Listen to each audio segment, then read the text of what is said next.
Punjabi national खबरां 'च आप सब नूं जी आया। मैं हां सवलीन कौर जस्सड़ ते हुण पेश ने अज दीआं मुੱਖ खबरां। साबका मुख मंत्री बेअंत सिंह दे पोतरे दे डीएसपी बनन ते उठण लगे ने सवाल। किसानां ने अणमिथे समय लई रेल रोको अंदोलन दा कीता ऐलान। कांग्रेस पार्टी ने भी पंजाब तो दिल्ली तक रोड शो कड्ढण दा कीता ऐलान। 15 अक्तूबर तो खुल रहा है देश अनलॉक 5 दे दिशा निर्देशां दा कीता गया ऐलान। ते हुण खबरां दा विस्तार। किसानां दा गुस्सा कायम है ते केंद्र सरकार भी अपनी अड़ी ते कायम है। इस दे चलदियां किसान संगठनां ने अज तो पूरे पंजाब विच अणमिथे समय लई रेलां रोकण दा अंदोलन शुरू कर दिता है। इसे तहत एक भी रेल गड्डी पंजाब विच दाखल नहीं होण दित्ती जावेगी। इस नाल बेशक नुकसान भी पंजाब दा ही होना है, क्योंकि पंजाब विच आउण वाले समान दी कमी आवेगी अते इत्थों बाहर भेजे जाण वाला समान नहीं भेजिया जा सकेगा। पर सरकार दे कन्नां ते जूं नहीं सरकदी ਅਤੇ ਉਹ ਕਿਸਾਨਾਂ ਨੂੰ ਮਨਾਉਣਾ ਵੀ ਜ਼ਰੂਰੀ ਨਹੀਂ ਸਮਝਦੀ। ਇਸ ਅੰਦੋਲਨ ਦੌਰਾਨ ਸੈਂਕੜੇ ਥਾਵਾਂ ਤੇ ਭਾਜਪਾ ਆਗੂਆਂ ਦਾ ਘਿਰਾਓ ਵੀ ਕੀਤਾ ਜਾਵੇਗਾ ਤੇ ਕਾਰਪੋਰੇਟ ਕੰਪਨੀਆਂ ਦੇ ਤੇਲ ਪੰਪਾਂ, ਮਾਲਜ਼, ਟੋਲ ਪਲਾਜ਼ਿਆਂ ਤੇ ਜੀਓ ਮੋਬਾਈਲ ਖਿਲਾਫ ਵੀ ਧਰਨੇ ਦਿੱਤੇ ਜਾਣਗੇ। ਵੱਖ-ਵੱਖ ਸ਼ਹਿਰਾਂ ਵਿੱਚ ਪੁਆਇੰਟ ਬਣਾ ਕੇ ਰੇਲਾਂ ਰੋਕੀਆਂ ਜਾਣਗੀਆਂ। पंजाब विच 1192 क्लर्कां दी भर्ती लई टेस्ट पास करके नौकरी ज्वाइनिंग दी उड़ीक कर रहे उम्मीदवारां ने साबका मुख मंत्री बेअंत सिंह दे पोतरे गुरिकबाल सिंह नूं नौकरी दित्ते जाण विरुद्ध हाईकोर्ट जाण दा ऐलान कर दिता है। उक्त क्लर्कां ने 2014 विच एसएस बोर्ड दा क्लर्क दा टेस्ट पास कीता सी अते उन्हां नूं नियुक्ति लई विभाग अलॉट होणे सन। पर इसे दौरान सूबे तो बाहर डिस्टेंस एजुकेशन दी डिग्री ते सवाल खड़े करदिआं नियुक्ति पत्र नहीं दित्ते गए। उम्मीदवारां अनुसार उन्हां हाईकोर्ट तो केस भी जित्तिआ है कि उन्हां नूं तुरंत नियुक्ति पत्र दिते जाण, पर इस फैसले दे आउण तो बाद 1 साल बीत चुका है, पर पंजाब सरकार हाईकोर्ट दे आदेशां दी पालना नहीं कर रही। ਜਦੋਂ ਕਿ ਡਿਸਟੈਂਸ ਐਜੂਕੇਸ਼ਨ ਦੀ ਡਿਗਰੀ ਵਾਲੇ ਬੇਅੰਤ ਸਿੰਘ ਦੇ ਪੋਤਰੇ ਗੁਰਿਕਬਾਲ ਸਿੰਘ ਨੂੰ ਡੀਐਸਪੀ ਬਣਾ ਦਿੱਤਾ ਗਿਆ ਹੈ। ਉਹਨਾਂ ਆਖਿਆ ਕਿ ਜੇਕਰ ਉਹਨਾਂ ਨੂੰ ਛੇਤੀ ਨੌਕਰੀ ਨਾ ਦਿੱਤੀ ਗਈ ਤਾਂ ਉਹ ਗੁਰਿਕਬਾਲ ਦੀ ਨੌਕਰੀ ਖਿਲਾਫ ਹਾਈਕੋਰਟ ਦਾ ਦਰਵਾਜ਼ਾ ਖੜਕਾਉਣਗੇ। ਸ਼੍ਰੋਮਣੀ ਅਕਾਲੀ ਦਲ ਵੱਲੋਂ ਅੱਜ ਖੇਤੀ ਬਿੱਲਾਂ ਦੇ ਵਿਰੋਧ 'ਚ 3 ਤਖਤਾਂ ਤੋਂ ਕਿਸਾਨ ਮਾਰਚ ਕੱਢਿਆ ਗਿਆ, ਜਿਸ ਵਿੱਚ 40,000 ਵਾਹਨਾਂ ਵਿੱਚ ਲੱਖਾਂ ਲੋਕਾਂ ਦੇ ਹਿੱਸਾ ਲੈਣ ਦਾ ਦਾਅਵਾ ਵੀ ਕੀਤਾ ਜਾ ਰਿਹਾ ਹੈ। ਅਕਾਲ ਤਖਤ ਸਾਹਿਬ, ਅਨੰਦਪੁਰ ਸਾਹਿਬ ਅਤੇ ਦਮਦਮਾ ਸਾਹਿਬ ਤੋਂ ਆਰੰਭ ਹੋਣ ਵਾਲਾ ਇਹ ਮਾਰਚ ਚੰਡੀਗੜ੍ਹ ਪੁੱਜੇਗਾ, ਜਿੱਥੇ 3 ਖੇਤੀ ਕਾਨੂੰਨਾਂ ਨੂੰ ਰੱਦ ਕਰਨ ਦੀ ਮੰਗ ਕਰਦਾ ਇੱਕ ਮੰਗ ਪੱਤਰ ਭਾਰਤ ਦੇ ਰਾਸ਼ਟਰਪਤੀ ਦੇ ਨਾਂ ਤੇ ਪੰਜਾਬ ਦੇ ਰਾਜਪਾਲ ਨੂੰ ਸੌਂਪਿਆ ਜਾਵੇਗਾ। ਸ਼੍ਰੋਮਣੀ ਅਕਾਲੀ ਦਲ ਦੇ ਪ੍ਰਧਾਨ ਸੁਖਬੀਰ ਸਿੰਘ ਬਾਦਲ ਨੇ ਸ਼੍ਰੀ ਅਕਾਲ ਤਖਤ ਸਾਹਿਬ ਤੇ ਅਰਦਾਸ ਕਰਕੇ ਖੇਤੀ ਕਾਨੂੰਨਾਂ ਖਿਲਾਫ ਕਿਸਾਨ ਮਾਰਚ ਸ਼ੁਰੂ ਕੀਤਾ। ਉਹਨਾਂ ਰਾਸ਼ਟਰਪਤੀ ਕੋਲੋਂ ਮੰਗ ਕੀਤੀ ਹੈ ਕਿ ਖੇਤੀ ਕਾਨੂੰਨਾਂ ਦੇ ਹੋ ਰਹੇ ਭਾਰੀ ਵਿਰੋਧ ਨੂੰ ਦੇਖਦਿਆਂ ਲੋਕ ਸਭਾ ਤੇ ਰਾਜ ਸਭਾ ਦਾ ਵਿਸ਼ੇਸ਼ ਇਜਲਾਸ ਸੱਦ ਕੇ ਕਿਸਾਨ ਵਿਰੋਧੀ ਕਾਨੂੰਨ ਰੱਦ ਕੀਤੇ ਜਾਣ। ਇਸ ਮੌਕੇ ਉਹਨਾਂ ਦੇ ਨਾਲ ਬਿਕਰਮ ਸਿੰਘ ਮਜੀਠੀਆ, ਗੁਲਜ਼ਾਰ ਸਿੰਘ ਰਣੀਕੇ, ਵਿਰਸਾ ਸਿੰਘ ਵਲਟੋਆ, ਗੁਰਪ੍ਰਤਾਪ ਸਿੰਘ ਟਿੱਕਾ, ਤਲਬੀਰ ਸਿੰਘ ਗਿੱਲ ਅਤੇ ਹੋਰ ਆਗੂ ਹਾਜ਼ਰ ਸਨ। ਅਰਦਾਸ ਕਰਨ ਤੋਂ ਫੌਰੀ ਮਗਰੋਂ ਸੁਖਬੀਰ ਸਿੰਘ ਦੀ ਅਗਵਾਈ 'ਚ ਵਾਹਨਾਂ ਦਾ ਇੱਕ ਵੱਡਾ ਕਾਫਲਾ ਚੰਡੀਗੜ੍ਹ ਲਈ ਰਵਾਨਾ ਹੋ ਗਿਆ। ਉਧਰ ਤਖਤ ਸ੍ਰੀ ਦਮਦਮਾ ਸਾਹਿਬ ਤਲਵੰਡੀ ਸਾਬੋ ਤੋਂ ਅਰਦਾਸ ਕਰਨ ਉਪਰੰਤ ਸਾਬਕਾ ਕੇਂਦਰੀ ਮੰਤਰੀ ਅਤੇ ਬਠਿੰਡਾ ਤੋਂ ਲੋਕ ਸਭਾ ਮੈਂਬਰ ਹਰਸਿਮਰਤ ਕੌਰ ਬਾਦਲ ਦੀ ਅਗਵਾਈ ਵਿੱਚ ਕਿਸਾਨ ਮਾਰਚ ਚੰਡੀਗੜ੍ਹ ਲਈ ਰਵਾਨਾ ਹੋਇਆ। ਕਿਸਾਨ ਮਾਰਚ ਰਵਾਨਾ ਹੋਣ ਤੋਂ ਪਹਿਲਾਂ ਬੀਬੀ ਬਾਦਲ ਨੇ ਪੱਤਰਕਾਰਾਂ ਨਾਲ ਗੱਲਬਾਤ ਕਰਦਿਆਂ ਆਖਿਆ ਕਿ ਕੇਂਦਰ ਸਰਕਾਰ ਵੱਲੋਂ ਲਿਆਂਦੇ ਨਵੇਂ ਕਿਸਾਨ ਮਾਰੂ ਬਿੱਲਾਂ ਨਾਲ ਕਿਸਾਨੀ ਦੇ ਨਾਲ-ਨਾਲ ਸਮਾਜ ਦਾ ਹਰ ਵਰਗ ਤਬਾਹ ਹੋ ਜਾਵੇਗਾ। ਇਸ ਮੌਕੇ ਉਹਨਾਂ ਨਾਲ ਸਾਬਕਾ ਮੰਤਰੀ ਜਨਮੇਜਾ ਸਿੰਘ ਸੇਖੋਂ, ਰਾਜ ਸਭਾ ਮੈਂਬਰ ਬਲਵਿੰਦਰ ਸਿੰਘ ਭੁੰਦੜ, ਜਗਮੀਤ ਸਿੰਘ ਬਰਾੜ, ਸਾਬਕਾ ਵਿਧਾਇਕ ਦਰਸ਼ਨ ਸਿੰਘ ਕੋਟ ਫੱਤਾ, ਸ਼੍ਰੋਮਣੀ ਕਮੇਟੀ ਮੈਂਬਰ ਮੋਹਨ ਸਿੰਘ ਬੰਗੀ ਆਦਿ ਹਾਜ਼ਰ ਸਨ। ਦੂਜੇ ਪਾਸੇ ਤਖਤ ਸ੍ਰੀ ਕੇਸਗੜ੍ਹ ਸਾਹਿਬ ਤੋਂ ਸ਼੍ਰੋਮਣੀ ਅਕਾਲੀ ਦਲ ਦੇ ਸੱਦੇ ਤੇ ਵਿਸ਼ਾਲ ਕਿਸਾਨ ਮਾਰਚ ਸਾਬਕਾ ਸੰਸਦ ਮੈਂਬਰ ਪ੍ਰੇਮ ਸਿੰਘ ਚੰਦੂ ਮਾਜਰਾ ਤੇ ਸਾਬਕਾ ਮੰਤਰੀ ਡਾਕਟਰ ਦਲਜੀਤ ਸਿੰਘ ਚੀਮਾ ਦੀ ਅਗਵਾਈ ਵਿੱਚ ਚੰਡੀਗੜ੍ਹ ਵੱਲ ਨੂੰ ਰਵਾਨਾ ਹੋ ਗਿਆ। ਸ਼੍ਰੋਮਣੀ ਅਕਾਲੀ ਦਲ ਦੇ ਬੁਲਾਰੇ ਡਾਕਟਰ ਦਲਜੀਤ ਸਿੰਘ ਚੀਮਾ ਅਤੇ ਪ੍ਰੇਮ ਸਿੰਘ ਚੰਦੂ ਮਾਜਰਾ ਨੇ ਆਖਿਆ ਕਿ ਖੇਤੀ ਸੰਬੰਧੀ ਬਣਾਏ ਕਾਲੇ ਕਾਨੂੰਨਾਂ ਨੂੰ ਰੱਦ ਕਰਨ ਲਈ ਸ਼੍ਰੋਮਣੀ ਅਕਾਲੀ ਦਲ ਨੇ ਆਪਣੇ ਇਤਿਹਾਸ ਅਨੁਸਾਰ ਕਿਸਾਨਾਂ ਦੇ ਹੱਕ ਵਿੱਚ ਲੜਾਈ ਵਿੱਢੀ ਹੈ ਤੇ ਹਰ ਪੱਧਰ ਤੇ ਜਾਰੀ ਰਹੇਗੀ। ਕੋਰੋਨਾ ਦਾ ਪ੍ਰਭਾਵ ਦਿਨੋਂ-ਦਿਨ ਵੱਧ ਰਿਹਾ ਹੈ, ਪਰ ਸ਼੍ਰੋਮਣੀ ਕਮੇਟੀ ਦਰਬਾਰ ਸਾਹਿਬ ਜਾਣ ਵਾਲੇ ਸ਼ਰਧਾਲੂਆਂ ਪ੍ਰਤੀ ਅਵੇਸਲੀ ਹੁੰਦੀ ਦਿਖਾਈ ਦੇ ਰਹੀ ਹੈ, ਕਿਉਂਕਿ ਹਰਮੰਦਰ ਸਾਹਿਬ ਦੇ ਬਾਹਰ ਸਿਹਤ ਵਿਭਾਗ ਵੱਲੋਂ ਸ਼ਰਧਾਲੂਆਂ ਦੀ ਮੁੱਢਲੀ ਸਿਹਤ ਜਾਂਚ ਵਾਸਤੇ ਲਾਇਆ ਗਿਆ ਸਟਾਲ ਹਟਾ ਦਿੱਤਾ ਗਿਆ ਹੈ। ਇਸੇ ਤਰ੍ਹਾਂ ਸੈਨੀਟਾਈਜੇਸ਼ਨ ਲਈ ਬਣਾਈ ਗਈ ਟਨਲ ਵੀ ਬੰਦ ਕਰ ਦਿੱਤੀ ਗਈ ਹੈ। ਕੁਝ ਸਮਾਂ ਪਹਿਲਾਂ ਸਿਹਤ ਵਿਭਾਗ ਦੇ ਅਧਿਕਾਰੀ ਸ਼ਰਧਾਲੂਆਂ ਦੀ ਸਿਹਤ ਦੀ ਜਾਂਚ ਕਰਦੇ ਸਨ, ਪਰ ਹੁਣ ਉੱਥੇ ਕੋਈ ਵੀ ਸਿਹਤ ਵਿਭਾਗ ਦਾ ਅਧਿਕਾਰੀ ਦਿਖਾਈ ਨਹੀਂ ਦਿੰਦਾ। ਪਰਿਕਰਮਾ ਵਿੱਚ ਸ਼ਰਧਾਲੂਆਂ ਲਈ ਮਾਸਕ ਪਾਉਣਾ ਲਾਜ਼ਮੀ ਸੀ, ਪਰ ਹੁਣ ਪ੍ਰਬੰਧਕਾਂ ਦਾ ਇਸ ਪਾਸੇ ਕੋਈ ਧਿਆਨ ਨਹੀਂ ਰਿਹਾ। ਉਧਰ ਹਰਮੰਦਰ ਸਾਹਿਬ ਦੇ ਮੈਨੇਜਰ ਮੁਖਤਾਰ ਸਿੰਘ ਦਾ ਆਖਣਾ ਹੈ ਕਿ ਸਿਹਤ ਵਿਭਾਗ ਦੀ ਟੀਮ ਕੁਝ ਦਿਨ ਪਹਿਲਾਂ ਇੱਥੋਂ ਚਲੀ ਗਈ ਸੀ। ਉਹਨਾਂ ਇਸ ਸੰਬੰਧੀ ਸਿਹਤ ਵਿਭਾਗ ਦੇ ਅਧਿਕਾਰੀ ਨਾਲ ਸੰਪਰਕ ਕਰਕੇ ਕਰਮਚਾਰੀ ਤਾਇਨਾਤ ਕਰਨ ਲਈ ਆਖਿਆ ਹੈ, ਪਰ ਇਸ ਵੇਲੇ ਕੋਰੋਨਾ ਕਾਰਨ ਸਿਹਤ ਕਰਮਚਾਰੀਆਂ ਦੀ ਘਾਟ ਹੈ। ਉਹ ਮੁੜ ਇਸ ਬਾਰੇ ਉਹਨਾਂ ਨਾਲ ਗੱਲਬਾਤ ਕਰਨਗੇ।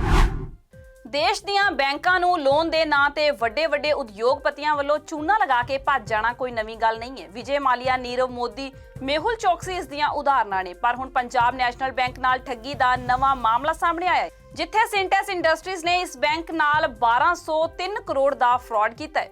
ਬੈਂਕ ਨੇ ਨਾਨ ਪਰਫਾਰਮੈਂਸ ਐਸੈਟ ਵਿੱਚ ਇਸ ਗੱਲ ਨੂੰ ਸਵੀਕਾਰ ਕੀਤਾ ਹੈ, ਜਿੱਥੇ ਆਮ ਆਦਮੀ ਨੂੰ ਲੋਨ ਲੈਣ ਲਈ ਭਾਰੀ ਦਿੱਕਤਾਂ ਦਾ ਸਾਹਮਣਾ ਕਰਨਾ ਪੈਂਦਾ ਹੈ ਤੇ ਉਹ ਵਿਚਾਰਾ ਆਪਣੇ ਦਸਤਾਵੇਜ਼ ਇਕੱਠੇ ਕਰਦਾ ਹੀ ਰਹਿ ਜਾਂਦਾ ਹੈ ਤੇ ਇਹੋ ਜਿਹੇ ਲੋਕ ਇੰਨੀ ਵੱਡੀ ਰਕਮ ਆਸਾਨੀ ਨਾਲ ਲੈ ਕੇ ਫਿਰ ਮੋੜਨ ਦੀ ਬਜਾਏ ਰਫੂ ਚੱਕਰ ਹੋ ਜਾਂਦੇ ਨੇ ਅਤੇ ਬੈਂਕਾਂ ਫਿਰ ਇਹੋ ਜਿਹਿਆਂ ਨੂੰ ਨਾਨ ਪਰਫਾਰਮੈਂਸ ਐਸੈਟ ਘੋਸ਼ਿਤ ਕਰ ਦਿੰਦੀਆਂ ਨੇ।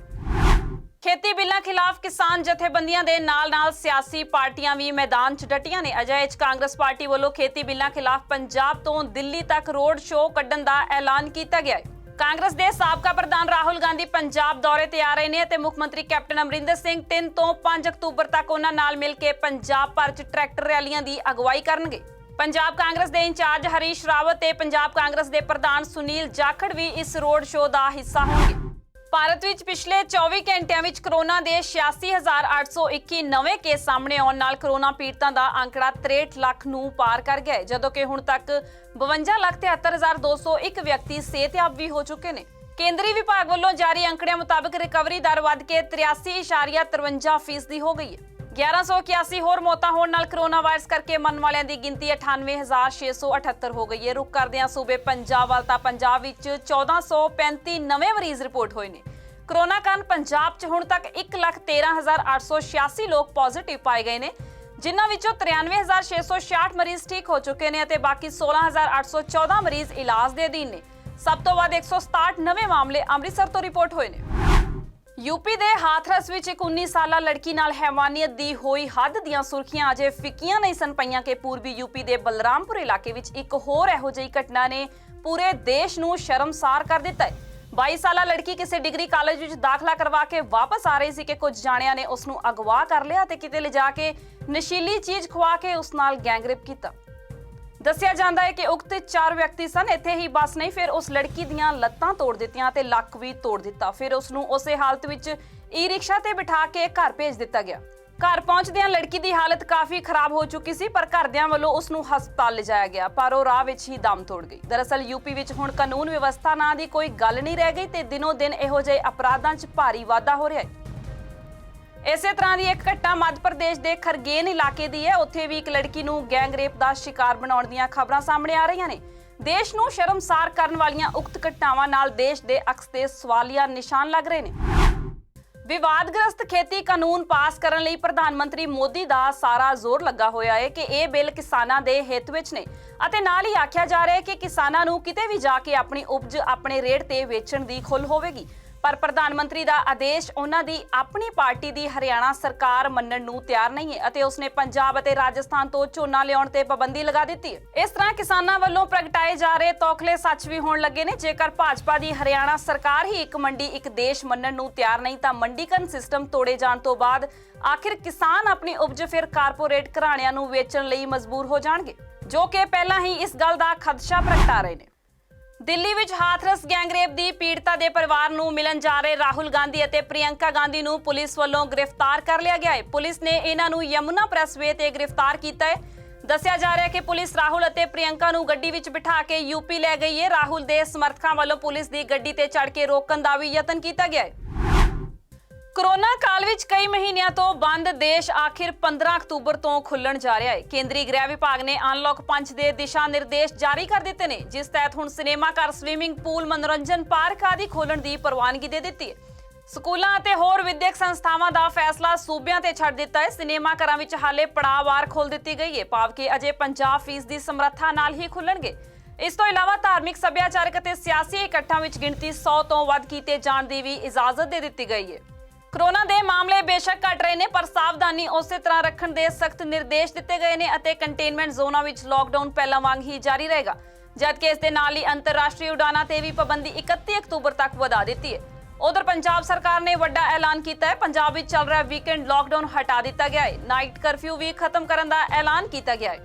ਪੰਜਾਬ ਵਿੱਚ ਵੀ ਕਿਸੇ ਤਰ੍ਹਾਂ ਦੇ ਇਕੱਠ ਵਿੱਚ 100 ਵਿਅਕਤੀਆਂ ਨੂੰ ਇਕੱਠੇ ਹੋਣ ਦੀ ਆਗਿਆ ਦੇ ਦਿੱਤੀ ਗਈ ਹੈ। ਮੁੱਖ ਮੰਤਰੀ ਨੇ ਲੋਕਾਂ ਨੂੰ ਲਾਜ਼ਮੀ ਤੌਰ ਤੇ ਮਾਸਕ ਪਾਉਣ ਦੀ ਹਦਾਇਤ ਵੀ ਦਿੱਤੀ ਹੈ। ਸਕੂਲ ਅਤੇ ਕਾਲਜ ਖੁੱਲਣ ਸੰਬੰਧੀ ਵੀ 15 ਅਕਤੂਬਰ ਤੋਂ ਬਾਅਦ ਫੈਸਲਾ ਲਿਆ ਜਾ ਸਕਦਾ ਹੈ, ਕਿਉਂਕਿ ਕੇਂਦਰ ਸਰਕਾਰ ਨੇ ਸਕੂਲਾਂ ਸੰਬੰਧੀ ਫੈਸਲਾ ਸੂਬਾ ਸਰਕਾਰ ਤੇ ਛੱਡਿਆ ਹੈ। ਜਿੱਥੇ ਹਾਥਰਸ ਗੈਂਗਰੇਪ ਤੋਂ ਬਾਅਦ ਦੇਸ਼ ਦਾ ਹਰ ਨਾਗਰਿਕ ਦੇਸ਼ ਦੇ ਸਿਸਟਮ ਤੇ ਸਵਾਲ ਖੜੇ ਕਰ ਰਿਹਾ ਹੈ, ਉੱਥੇ ਹੀ ਇਸ ਮੁੱਦੇ ਤੇ ਪ੍ਰਧਾਨ ਮੰਤਰੀ ਨਰਿੰਦਰ ਮੋਦੀ ਨੇ ਯੂਪੀ ਦੇ ਸੀਐਮ योगी आदित्यनाथ नाल गलबात भी कीती है। पीएम मोदी ने सीएम योगी नूं दोषियों खिलाफ सख्त कार्रवाई करन लई आख्या है। इस तो बाद मुख मंत्री योगी आदित्यनाथ ने पूरे मामले नूं फास्ट ट्रैक अदालत विच लियाउण दे निर्देश भी दिते ने। उधर इस मामले ते सियासत भी भख रही है। दस दईए कि कांग्रेस दी जनरल सैकटरी प्रियंका गांधी वाड्रा ने पीड़िता दा पुलिस वालों अंतिम संस्कार कीते जाण नूं लै के मुख मंत्री योगी आदित्यनाथ तो अस्तीफा मंगिया है ਅਤੇ ਉਹਨਾਂ ਦੋਸ਼ ਵੀ ਲਾਇਆ ਹੈ ਕਿ ਸੂਬੇ ਵਿੱਚ ਭਾਜਪਾ ਸਰਕਾਰ ਵਿੱਚ ਸਿਰਫ ਬੇਇਨਸਾਫੀ ਦਾ ਹੀ ਬੋਲਬਾਲਾ। ਪੰਜਾਬ ਵਿੱਚ ਅਕਾਲੀ ਦਲ ਵੱਲੋਂ ਭਾਜਪਾ ਨਾਲੋਂ ਤੋੜ ਵਿਛੋੜਾ ਕੀਤੇ ਜਾਣ ਤੋਂ ਬਾਅਦ ਹੁਣ ਹਰਿਆਣਾ ਵਿੱਚ ਵੀ ਭਾਜਪਾ ਸਹਿਯੋਗੀ ਸਿਆਸਤਦਾਨਾਂ ਦੇ ਅਕਾਲੀ ਦਲ ਵਾਂਗ ਭਾਜਪਾ ਨਾਲੋਂ ਤੋੜ ਵਿਛੋੜੇ ਲਈ ਕਿਸਾਨਾਂ ਨੇ ਕਮਰ ਕੱਸ ਲਏ ਨੇ।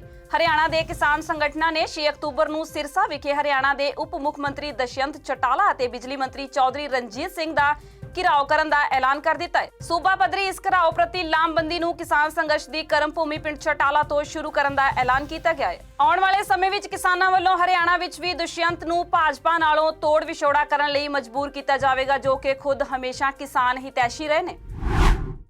बीते दिन बाबरी मस्जिद ढाउण दे मामले च लखनऊ स्थित सीबीआई दी विशेष अदालत ने लाल कृष्ण अडवाणी, मुरली मनोहर जोशी, कल्याण सिंह, महंत गोपाल दास, विनय कटियार ते उमा भारती समेत 32 मुलजमां नूं बरी कर दिता सी। जज एस.के. यादव का आखना है कि विवादित ढांचा डिग्गण की घटना पहला मिथी नहीं गई सी, यह घटना अचानक हुई सी। इस फैसले ते जिथे साबका केंद्रीय मंत्री अते भाजपा के सीनियर आगू मुरली मनोहर जोशी ने इस फैसले नूं इतिहासक फैसला दस्सिया है ਅਤੇ ਖੁਸ਼ੀ ਪ੍ਰਗਟਾਈ ਹੈ, ਉੱਥੇ ਹੀ ਕਾਂਗਰਸ ਨੇ ਵੀ ਆਪਣੀ ਪ੍ਰਤੀਕਿਰਿਆ ਦਿੱਤੀ ਹੈ। ਕਾਂਗਰਸ ਪਾਰਟੀ ਵੱਲੋਂ ਆਖਿਆ ਜਾ ਰਿਹਾ ਹੈ ਕਿ ਬਾਬਰੀ ਮਸਜਿਦ ਢਾਏ ਜਾਣ ਦੇ ਮਾਮਲੇ 'ਚ ਸਾਰੇ ਮੁਲਜ਼ਮਾਂ ਨੂੰ ਬਰੀ ਕਰਨ ਦਾ ਫੈਸਲਾ ਸੁਪਰੀਮ ਕੋਰਟ ਦੇ ਉਲਟ ਹੈ। ਰਣਦੀਪ ਸੁਰਜੇਵਾਲਾ ਦਾ ਆਖਣਾ ਹੈ ਕਿ ਬਾਬਰੀ ਮਸਜਿਦ ਢਾਉਣ ਦੇ ਮਾਮਲੇ 'ਚ ਸਾਰੇ ਮੁਲਜ਼ਮਾਂ ਨੂੰ ਬਰੀ ਕਰਨ ਦਾ ਵਿਸ਼ੇਸ਼ ਅਦਾਲਤ ਦਾ ਫੈਸਲਾ ਸੁਪਰੀਮ ਕੋਰਟ ਦੇ ਫੈਸਲੇ ਦੇ ਸੰਵਿਧਾਨ ਤੋਂ ਪਰੇ ਹੈ।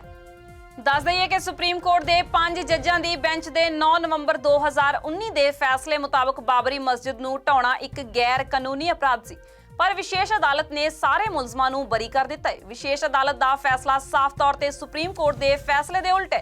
दस दईए कि अदालत ने सीबीआई के सबूतां नूं नाकाफी करार दिंदियां सारे मुलजमां नूं बरी कर दिता। यह केस बीते 28 साल तो अदालत चल रहा सी। 6 दसंबर 1992 च हिंसक कारकुनां ने बाबरी मस्जिद के विवादक ढांचे नूं ढा दिता सी। इस मामले च 32 मुलजम सन जिन्हां ने विवादक ढांचा ढाउण की साजिश रची सी। पाकिस्तान अपनियां खोजियां हरकतां तो बाज नहीं आ रहा। पाकिस्तान वालों एक बार फिर बिना किसी भड़काहट दे गोलीबारी करन दी खबर सामने आई है। बीती रात पाकिस्तान वालों जम्मू ते कश्मीर दे पुंछ जिले च कंट्रोल रेखा दे नाल कृष्णा घाटी विच मूरलियां चौकियां नूं निशाना बना के गोलीबारी कीती गई, जिस दौरान भारतीय फौज दा एक जवान शहीद अते दूजा जख्मी हो गया। रक्षा तर्जमान का आखना है कि पाकिस्तान ने कंट्रोल रेखा दे नाल मनकोट ते कृष्णा घाटी सैक्टरां च छोटे हथियारां नाल गोलीबारी कीती ते छोटे गोले भी दागे। उधर भारतीय फौज वालों पाकिस्तान फौजां दी इस हिमाकत का मुंह तोड़ जवाब दिता गया। पाकिस्तान विच सिख गुरुद्वारा प्रबंधक कमेटी ने विश्व भर च वसदे सिखां नूं श्री गुरु नानक देव जी दे 551वें प्रकाश पुरब ते ननकाना साहिब आउण दी अपील कीती है। कमेटी के प्रधान सुखवंत सिंह ने संगतां नूं अपील की है कि वह 551वें प्रकाश पुरब मौके ननकाना साहिब नतमस्तक होण तां कि गुरु साहब का प्रकाश पुरब बड़ी धूमधाम नाल मनाया जा सके। उन्होंने यह भी आख्या कि वीज़ा लैण लई इच्छुक संगतां उन्हां नाल संपर्क कर सकदियां ने। इस दे नाल ही खबरां दा बुलेटिन खत्म हुंदा है। मैनूं सवलीन कौर जस्सड़ नूं दिओ आग्या। धन्नवाद।